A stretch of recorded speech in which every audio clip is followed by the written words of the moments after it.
ঘরে যদি কোনো জিনের অস্তিত্ব বিদ্যমান থাকে তবে তার সাথে মোকাবেলা করার মতো শক্তি আল্লাহ তাআলা বেড়ালকে দিয়েছেন।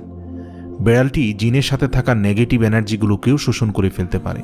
শুধু তাই নয়, বেড়ালের শরীরে আল্লাহ এমন একটি ব্যাকটেরিয়া দিয়েছেন যা কিনা আমাদের আশেপাশে থাকা সব ধরনের নেগেটিভ এনার্জিকে শোষণ করে নেয়।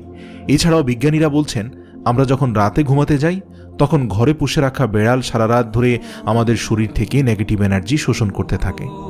আল্লাহ রাব্বুল আলামিন বেড়ালের মাঝে কিছু বৈশিষ্ট্য দিয়েছেন, যার কারণে এমন সুন্দর একটি মাখলুক আমাদের রোজকার জীবনের অংশ হয়ে উঠেছে। রাসূল সাল্লাল্লাহু আলাইহি সাল্লাম বেড়াল পছন্দ করতেন এবং বেড়াল পালন করার কারণে তিনি তার এক প্রিয় সাহাবীর ছদ্মনাম দিয়েছেন আবু হুরায়রা, যার শাব্দিক অর্থ দাঁড়ায় বেড়ালের পিতা।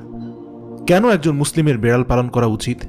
গবেষণা করে জানতে পারা যায়, আজ থেকে ৮,০০০ বছর পূর্বে জঙ্গলের বেড়ালরা খাবারের খোঁজে